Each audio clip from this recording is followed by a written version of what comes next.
Jimmy Carter became a former president 40 years ago, 10 months, 18 days ago. And through 7 subsequent administrations, none of his successors ever found a way to make Jimmy Carter look, by comparison, like a strong, decisive, resolute leader. Well, at least not until Joe Biden managed to pull it off yesterday. Even a president as weak and feckless as James Earl Carter of Plains, Georgia, even he knew there was no way he could send an Olympic team to Moscow in 1980, not after they had invaded and annexed Afghanistan the previous year. And hell, even if they hadn't invaded Afghanistan, did we really want U.S. athletes standing on the infield during an opening ceremony that was basically 100% Bolshevik porn with the fans in the stands holding up colored placards to make big, huge portraits of Marx and Lenin? And at least they left out Stalin. I guess we have to give them credit for showing that small modicum of restraint. But doesn't that sound like an awkward thing for an American TV audience in 1980 to have to sit and watch? So if you ask me, if I'm the president, if I'm the one who has to make the call, I'm boycotting the Moscow Games even if Afghanistan never happens. What, like the Soviet Union hadn't done enough evil things to earn a boycott before they decided to roll the tanks into downtown Kabul? That was the thing that put it over the top? And even though we did wind up boycotting, we still didn't go far enough in my view, because we allowed the Soviets to participate in the Winter Games in Lake Placid in that same year, 1980, which was also obviously after the 1979 invasion of Afghanistan. And hey, look, I love the Miracle on Ice as much as the next guy, but the Soviet team should have been banned from participating in our Olympics by the same rationale that we refused to participate in theirs. You guys are an evil empire. You've just militarily invaded a helpless neighboring country without any provocation, and we shall be damned if we're going to have your athletes competing on our soil. And we should have done it unilaterally, and if the IOC protested, we should tell the IOC to go get stuffed. Go have your Olympics in some damn other country. I'm sure there's plenty of places that you can go hold your Winter Games on 10 weeks' notice, so good luck with that, assholes. And also, please take the UN with you as you're leaving New York. Thanks a bunch. So, poor Jimmy Carter, even when he gets a thing right, possibly the only correct decision of his presidency, he still manages to get it half wrong. Fast forward to the present day, with the 2022 Beijing Winter Games looming on the horizon in just a couple months from now, and another U.S. boycott should be a no-brainer. That is to say, an actual boycott where we send no athletes and our country is not officially represented by anyone. And take your pick for a justification.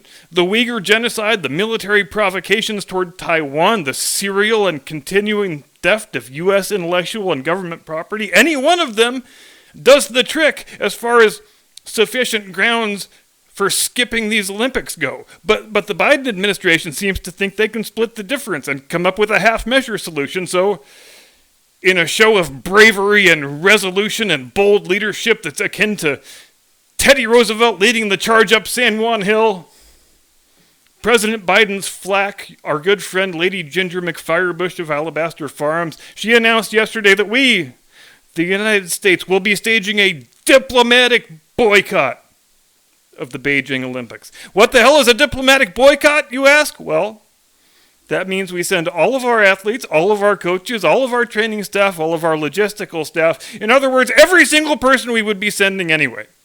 The only people staying home will be the government delegation that normally gets sent to these things. And I bet you're thinking, gosh, why did I do this? Aren't you President Xi? Aren't you regretting your actions now? It's all fun and games until you don't get to have cocktails with the California cackler and second gentleman Doug Emhoff. Am I right? It means no high-level talks on energy policy with Secretary Mayor Pete and Mr. and Mrs. Buttigieg. And, okay, I need to digress here briefly because, honestly, in formal diplomatic settings, where you have full-on diplomatic introductions, like with the trumpeters and the ruffles and flourishes and all that. How does that work when one of the guys you're introducing is married to another dude? And I'm serious. How does that introduction go? Do you say, "Presenting from the United States of America, His Excellency Secretary Mayor Peter Buttigieg and Mrs. Buttigieg, who's a dude"? Or do you say, Secretary Mayor Peter Buttigieg accompanied by Mr. Lady Buttigieg? Or do you just wokesterize it completely and say, presenting from the United States of America, their excellencies, Secretary and Mr. Buttigieg Glesman? And then Chasen says, actually, I'm more of the undersecretary of the marriage, if you know what I mean. And for that one, I almost would do a rim shot sound effect, actually. And then Chasen says, rim shot? Don't get me started, sweetie! Okay, I'll stop now. And YouTube, if you ban the video for that, I will take it as a tacit admission that the joke was funny and you laughed. Just please don't ask Mr. and Mrs. Mr. Mayor Pete who their son's mother is, because they get really touchy about that for some reason. Either that or else they raise both of their hands. Now, my favorite part of the diplomatic boycott thing is imagining what sort of confederation of buffoons we might have sent over there otherwise. Like, Kamala and Mayor Pete would both go. They'd be no-brainers. I guess in the literal and the figurative sense. And it sounds like the kind of thing John Kerry would want to participate in, since he rarely passes up the chance to jump in his private jet and belch a few dozen tons of CO2 into the atmosphere that he loves so much. I think soon I'll start making Jim Eagle give me formal diplomatic introductions. Presenting from the United States of Tijuana, the Right Honorable Captain O.G. Curmudgeon V.C. M.B.E. LGBTQIAEIEIO.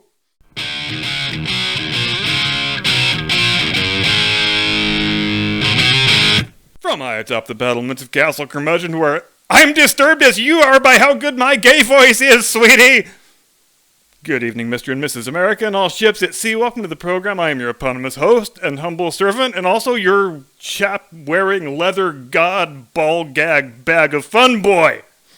And hey, laugh all you want, but seriously, hand to God, I have been propositioned in a men's room before, which it meant a lot more back when only men were allowed in men's rooms, frankly. I preferred it when we lived in a simpler, more innocent time, when if you went home and told your wife you got propositioned in the men's room, it was mutually understood that it was by another dude.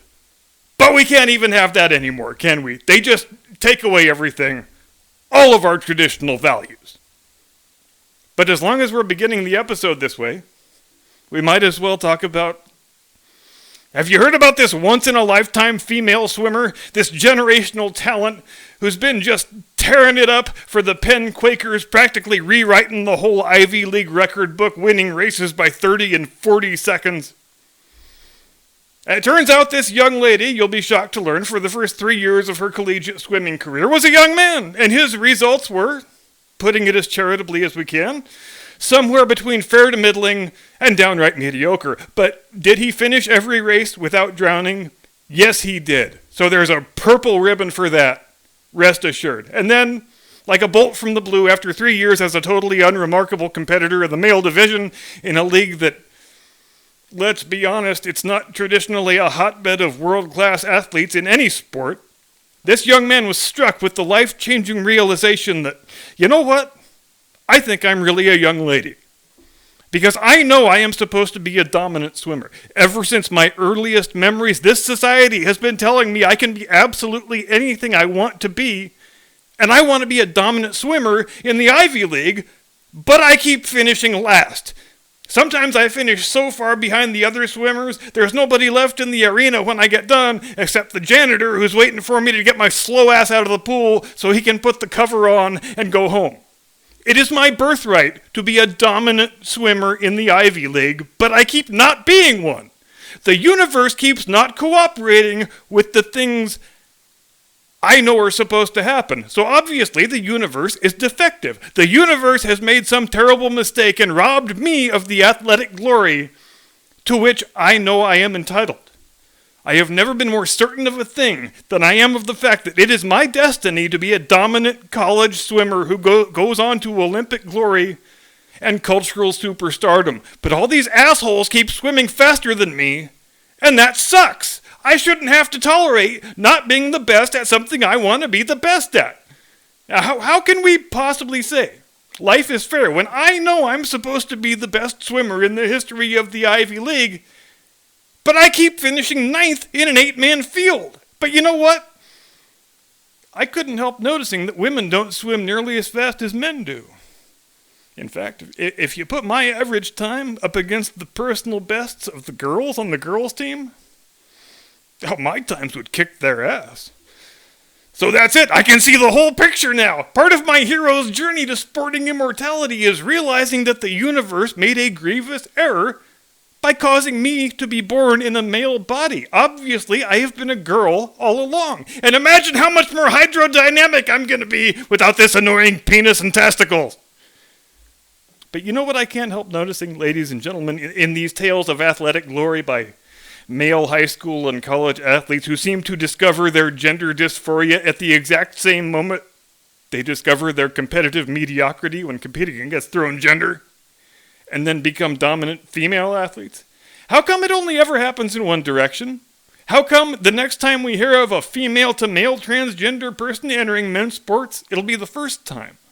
Why do all of these cases seemingly fit the same profile, where a mediocre male athlete whose desire for glory on the playing field is so all-consuming that he gender swaps himself into a female athlete in order to get it?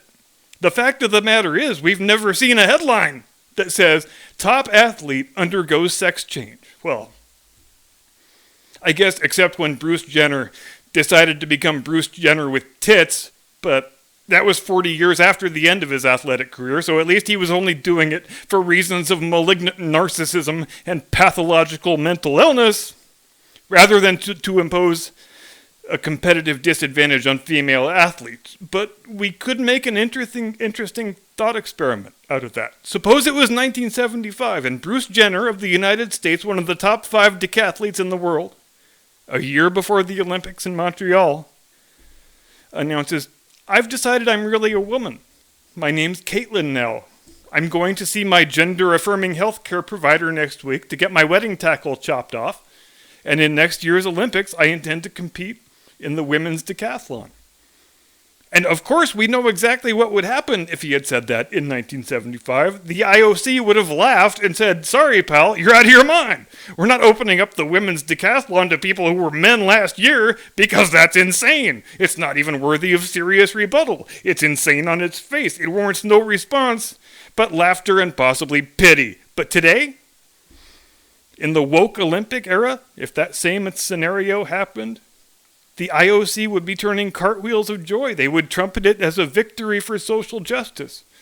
They would furiously backslap themselves for being so incredibly diverse and tolerant and inclusive. The Twitterverse would fall all over itself, praising this person's bravery and courage and strength of character and their moral fiber, and the viewing audience would be treated to the guy who's pretending to be a girl defeating all the actual women in the women's field by at least 600 points. And the woke broadcast crew would act like it was the most inspirational sporting achievement since Pheidippides ran the 26.2 miles from Sparta to Athens, declared, "Rejoice, we conquer," and promptly fell down dead.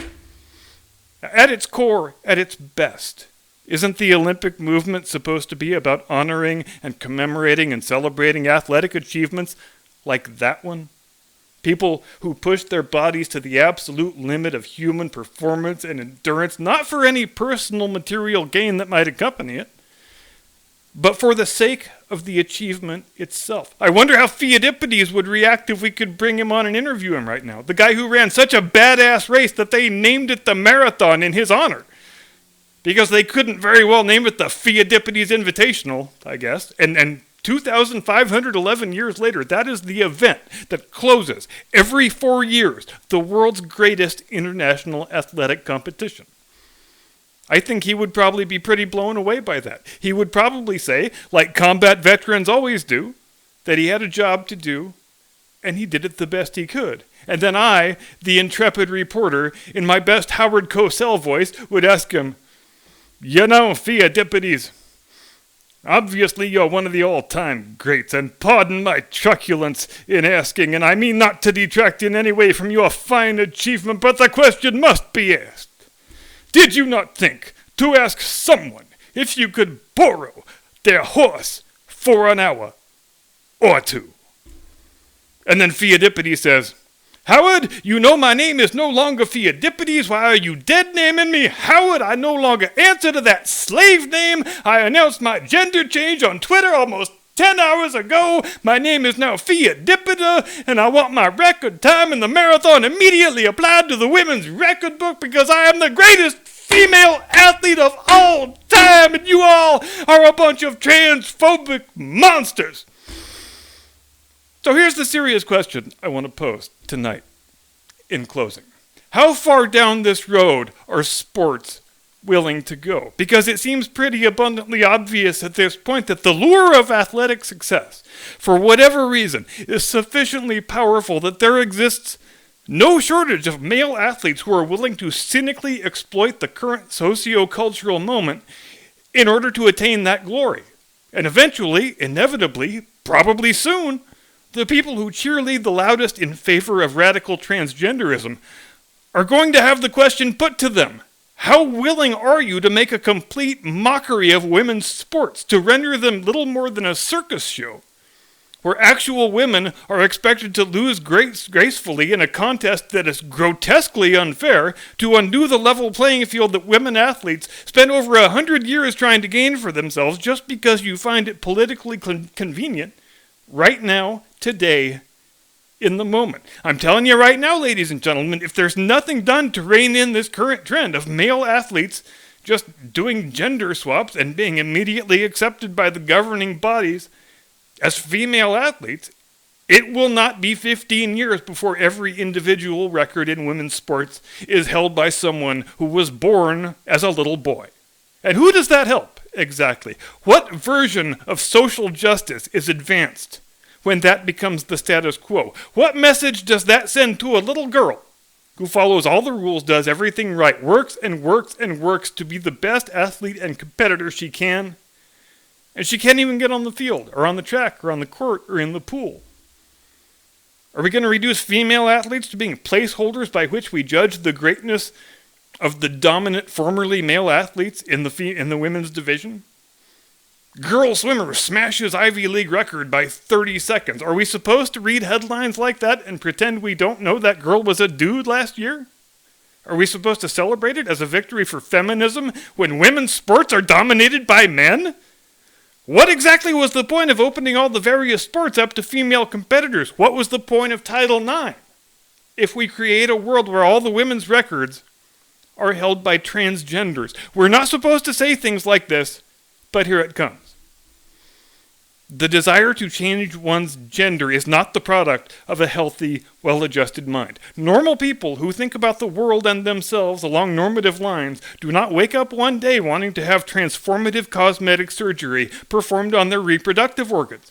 Multiple things have to go seriously awry in one's head and one's life before thoughts like that ever start manifesting themselves. When you create a society and a culture that is so completely over the top in its profligacy and hedonism that self-gender swapping becomes a ticket to praise and affirmation, or that places athletic achievement on such a lofty pedestal that people start lining up to have their body parts chopped off and their identities completely reordered and redefined just in order to grab a little piece of it, then you've built a society and a culture that are intrinsically disordered and which are hostile to everything that societies are supposed to value. I love women's sports. I won't pretend I love watching girls play basketball because I'm not a liar and women's basketball is terrible.